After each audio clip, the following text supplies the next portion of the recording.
Okay, put it down on the ground. Wait, y'all, wait! You're a rookie. You're a rookie.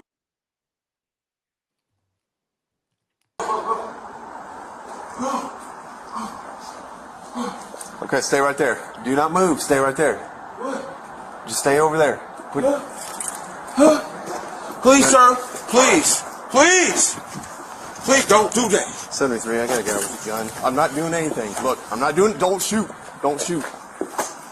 I'm not. I'm not. I'm finna shoot you. Don't shoot. I'm Don't finna shoot. shoot you. Don't. Drop the gun. I Drop the don't gun. have it. Look. Look. I don't have it. I don't have it. Shots fired. Shots fired. The guy has a gun over here. Isabella. What's up, my PBM family? What's up? Another episode of Old School Cops presented by PBM. You have the most experienced squad on social media. You got about 100 years of experience here. Let me introduce you to the squad, right? I got my boy Shane. He's always right with me from thick and thin. He started with me from the beginning. Now, when I tell you Shane knows the community, knows policing, he's from the community. As a police officer, he had the opportunity to be a member of the Red Dogs unit. Everybody knows Power. If you know Terry and Mitch, they was worried about when they went down to Atlanta, the Red Dogs. The Red Dogs was an aggressive street enforcement unit. They went after drugs and gangs. And when I tell you these guys was really an excessive, aggressive police unit that really went out and locked up bad guys. They took a lot of dope off the street, put a lot of bad guys in jail. I got my boy Shane, not my boy Shane, but my boy Said, who jumped in the squad late. So it's good to have Shane in the squad, right? He's on the West Coast, right? My boy is a hell of a gang investigator. He knows a lot about gangs. When we start talking about the gang culture, he did a lot of study, did a lot of research, and a hell of an investigator when it comes down to gangs. When we start talking about the OG of law enforcement, everybody knows the OG's been around for a long time, and that label of OG, because the guy been around for a long time, he got a hell of a lot of experience. When I say a hell of a lot of experience, me, Shane, and Ed was in elementary school lining up to go from the school classroom to lunch, and my boy Ted was locking up bad guys as a city cop. He was a city cop in one of the most dangerous cities in the United States. He did so well. He took his talents to the federal level and became a hell of a DEA agent. If there was an incident, my boy OG, he was a part of it. He done it. He's been there. And when I tell you, he's real smart when it comes down to policing. So we love to have the OG a part of the squad. You know his nickname, right, Joe? Joe, that's Methuselah. He's been around for a long time. That's Methuselah. His badge number was 2 and shit. That's right, number 2. And it said overseer on it. It wasn't police, it said overseer. Y'all bad, man. Y'all bad. No, that's bad. That's bad. He was a part of the We're gonna get here one day. patrol. Yo, y'all wrong. Hey, Said, go ahead. Since you jumped in late, tell us about what you think with this particular video. I'm gonna just look. I understand, community. We want officers to have more patience. We want officers to be like the temperament. We don't want them to go from 0 to 100. We want them to assess, reassess, and allow the opportunity to actually be able to communicate and bring somebody down. You hear all the time, de-escalate, de-escalate. But there's a time when it's time to take action. I thought this officer failed to take action when I would have took action. It could have cost him his life. He waited way too long. The guy actually showed him a firearm. Let me see your hand. Let me see what you got in your hand. The guy said, here's what was in my hand. The officer stepped back, which you trained to increase your distance, which he did. He provided cover. But he let the guy walk all the way up. I'm not in agreement with that. I give the officer F. Go ahead, Seth. You can finish it off. He gets an F. Now, I think I'm okay with the initial. He's startled. He is trying to get to a position of advantage, but then he gets around that corner. So Right. Now he should be drawing down and pieing that corner. And sorry, if the suspect comes around that corner, he still has his hand and he's still doing that. I think deadly force is authorized. Yes. And he should have utilized it in that instance. I mean, there's nothing else he could do. I mean, he even went back and the guy still he egressed and the guy still ingressed. He should have utilized deadly force, in my opinion. Go ahead, Shane. I gotta agree with said, and that he just showed his tactical prowess. Just you slice that pie. Soon as you see what he's doing with his hands, you go back to cover, concealment. You right on the corner. So as soon as he come out, you got him.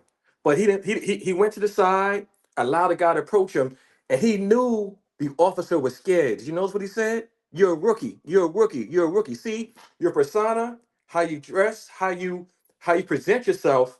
That's all nonverbal cues to the suspect. But the suspect had him marked.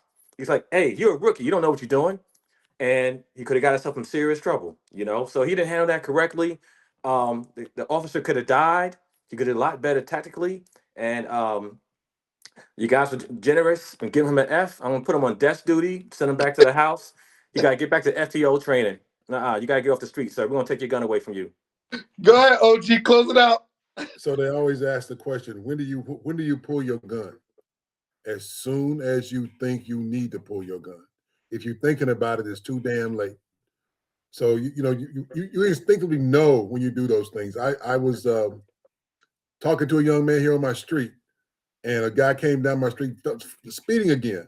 And I told him to slow down because kids are playing. So I had an ink pen in my hand. I threw the ink pen at him, hit his car. He stopped. Did you hit my car? Did you hit my car? Yeah, I hit your car.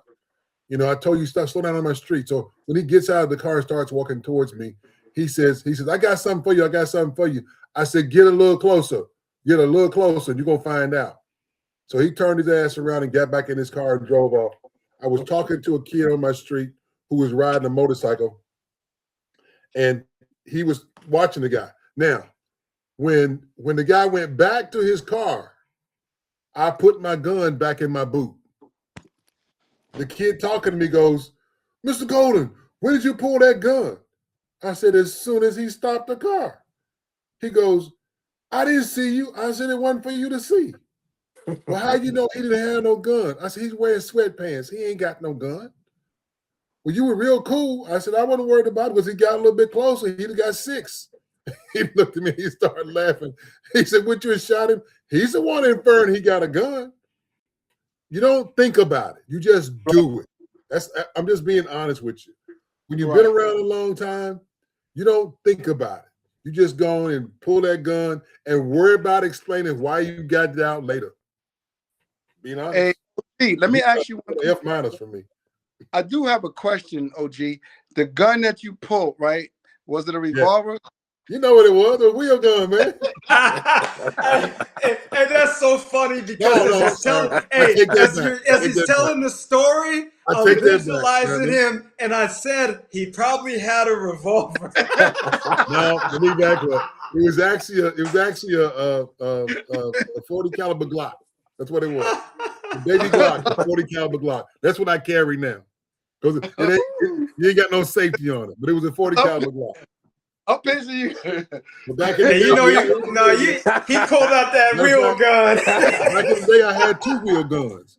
I had a 357 Magnum and a 6-shot 38 snub nose. I carried on my leg. We got listen. We got to tell the truth. Ted had a slingshot.